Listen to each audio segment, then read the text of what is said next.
Hello, hello, and welcome to the Run It Once Poker Double Up for Charity event. I am David Tuckman, joined by my good friend, Hall of Fame nominee, Norman Chad. We are here for a special day of poker. Hopefully, raise some money. It is very casual. It is very lax. I know that is not normally Norman's thing, but Norman, can you loosen your tie for the day?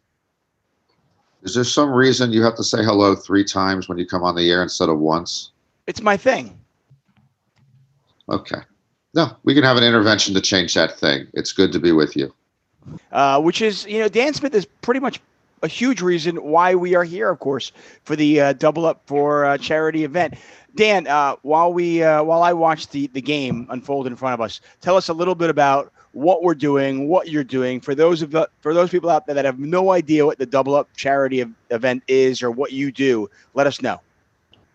So the basic premise is that our group chooses 10 charities, and then we try to get some big funders to get a matching pot. So this year we pulled together what started as a bit over 600,000 and is now over 900,000.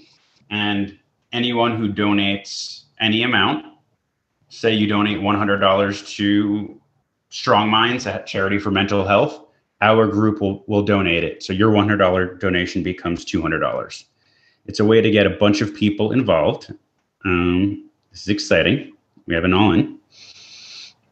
We do. Ace Queen versus eights. And oh no, indeed, for Daniel Divorce. I do have to say their avatar chat game is very strong. Poker has become a more charitable foundation for people. And Barry Greenstein, the original Robin Hood of poker, who would donate his tournament winnings to charities. And you seem to take that to another level because of the amount of money you have raised over the last 7 years. And the second thing I think of when you speak is it's the old thing about when you win you win a World Series bracelet, you become a better player after that. Like you might not have been really good when you won the bracelet or you won the main event, but somehow that makes you a better player. And as you've mentioned, you might not have been charitable before you started. Hey, let me do this. And then since then, I'm sure you think about it a lot, and it has made you a more charitable and giving individual. Yeah, I think people have this idea that they have to be born a certain way or think that they don't have it in them. And generally people don't have these traits until they go out and do it. Like people aren't born natural entrepreneurs, but sometimes people just go do it. In this case, I didn't think I was particularly empathetic or anything. It just seemed like a good deed to do. And then after doing it for a few years, I became known as the guy. But yeah, actually, I share with you and I've had the same sort of epiphany. I have dealt with depression and mental health problems for a long time, and besides therapy and getting out in the sun more, you find that helping other people actually helps yourself very much on the mental health front.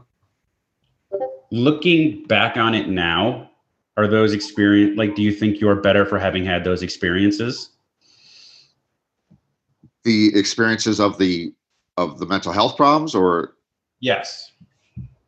Well, it's a constant struggle, but yes, it would, because of those experiences. You make a good point. It has made me better. It has me less self-centered, less narcissistic, and it does change your viewpoint. And better earlier than later. I know a lot of people later in life have an epiphany that I've got to be nicer to people. I've got to do this and that. But to your point, the mental health struggles have made me a better person and have made me look at other people in a better way, in a more sympathetic way, and to be, again, just better towards everybody else. I very much agree, but I will say, like in that moment, of course, it doesn't feel like a thing that you could possibly be grateful for. It's just like everything sucks every day. But now when I look back on it, I think it's given me a lot of strength and perspective that I otherwise wouldn't have had. And maybe I wouldn't have started the double up drive had it not been for those struggles. So then I could see that many thousands of lives have been impacted due to me experiencing some pain for an amount of time that I was able to handle. Yeah. What doesn't kill you makes you stronger. And yeah, you come out the other end better. And I wish I'd come out better a lot longer ago. I wish I'd known that I was clinically depressed 20 years before I was, because I didn't. I just thought I was born, sad and cynical and just in a bad mood all the time. And once I, started therapy and understood the process and understood what I had gone through without knowing it, I just wish I'd known that earlier, because it does make you better and it does make you stronger. And yeah, you wake up in the morning feeling a little better. Oh, I thought he almost clicked the full button, but just went over it. Their Avatar games are just so, not Avatar, they're emoticon games, just so strong. Well, that's another sit and go for Kevin Rabichow. K-Rab winning another one there. What has he won?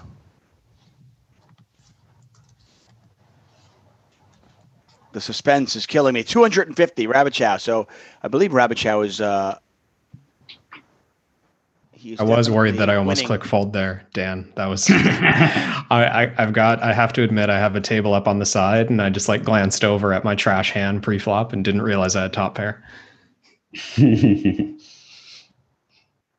I think to really become great at anything, you kind of have to really obsess about it. Yeah, that's become actually a big topic. Actually, it probably became a big topic of conversation with Michael Jackson, in terms of what are the advantages and disadvantages of obsessing over something at a very young age to become the very best. And you do have to obsess. You do have to concentrate on one thing to have your best chance to be great at that one thing, and at what cost. Yeah, so it's sort of a risk-reward thing. But I know that became part of the national conversation a generation ago. It applies to almost any field. There's a big survivorship bias that we only really pay attention to those who make it, and you probably don't get to hear the people who really give everything to this thing and they fail. That's a good point. Yeah, it's a really interesting conversation you can get into. Just a rabbit hole you start climbing down into, in the sense of, if you're, whether it's your kids playing sports or poker or whatever it might be, the price that people pay to actually be the best of the best. And of course, like you said, the people who put that who pay that price, but also don't become the best of the best. Yeah, it's easy just to see the most romantic and successful people, and they are very much the exception. So this is Phil Galfond's table, by the way. That's why we're not seeing either Pads or Bob Vance's cards. I wonder what emotion the Phil Galfond avatar is expressing right now. Is he relaxed? To sleep. He's going to show us. Yeah, he's got the Z on his left. He might be asleep because he's got the Z on his left ear. I thought it was shaving cream, not a beard, but I guess it's a beard. Hey, Dan, I'm here. It's expressing that I'm a nit. Okay. Fair enough. Hey, Phil, how are you? I'm good. How are you, Tuck? All good. Hey, have you congratulated Norman Chad on being nominated for the Poker Hall of Fame yet? I have not. Congratulations, Norman. It is really Thank cool. you. He's a big deal now. Yeah, I know. Just now.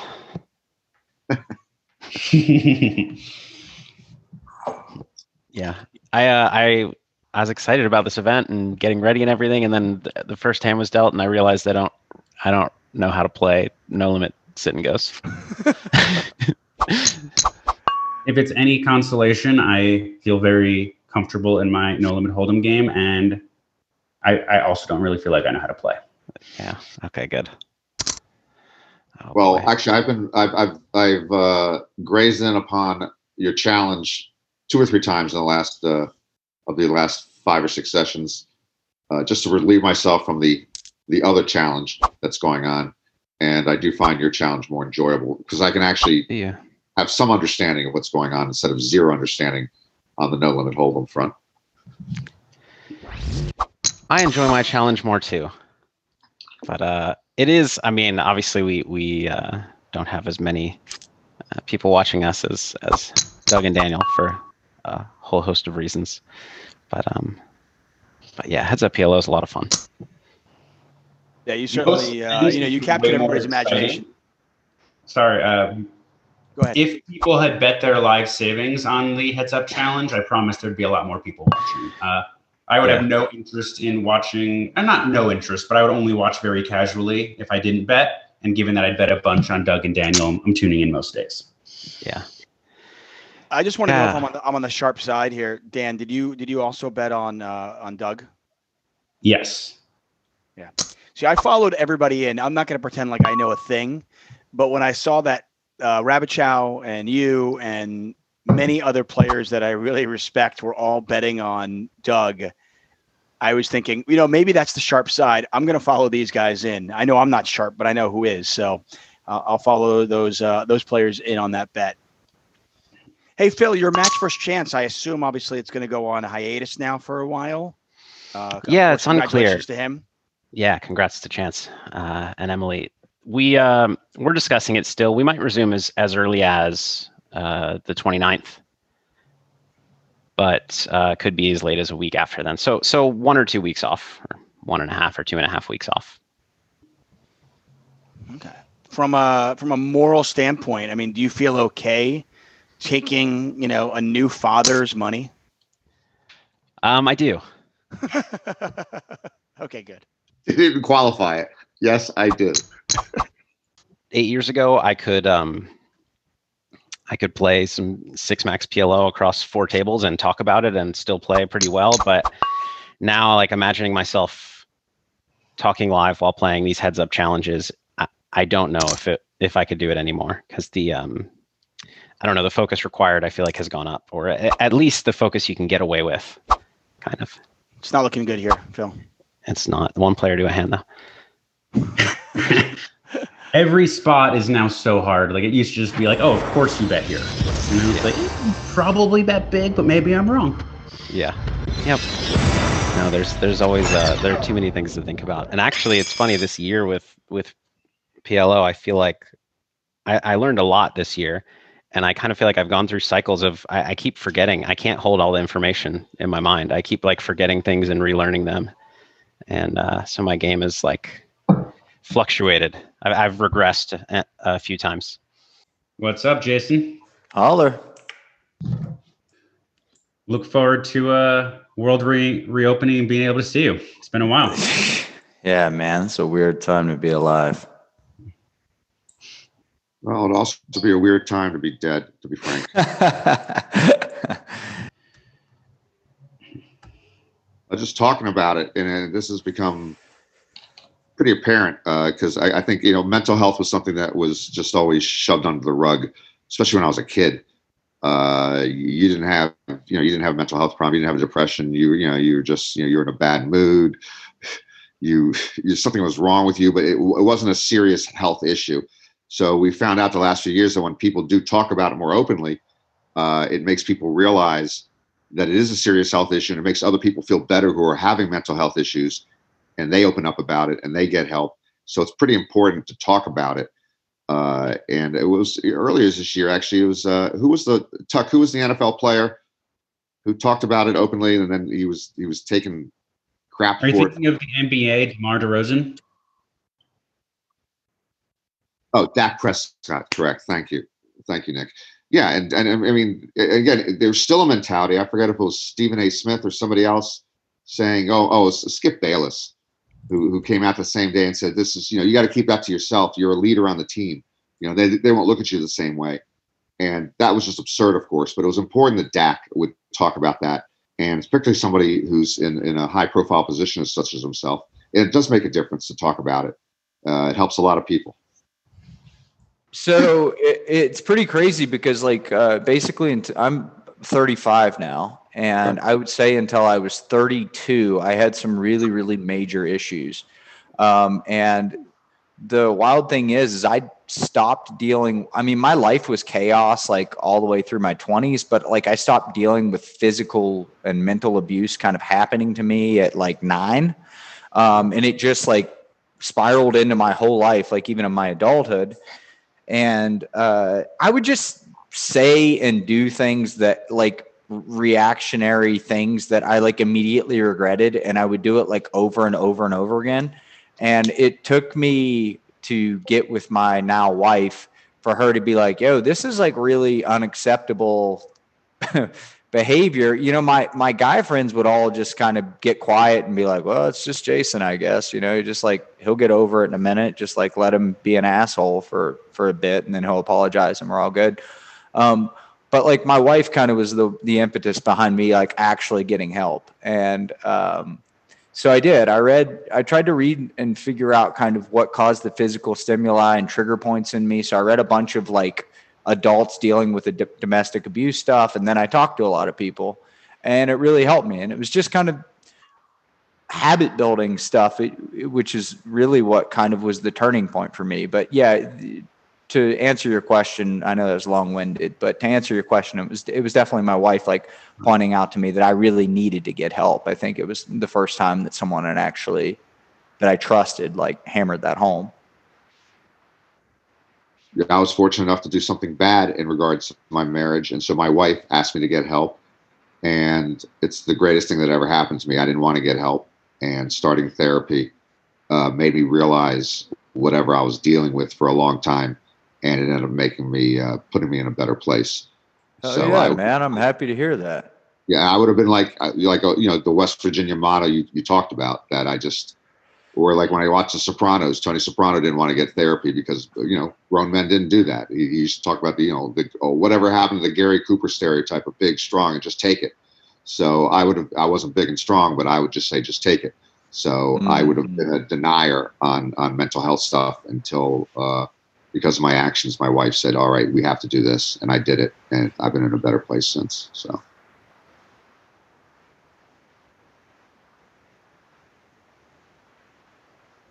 Okay.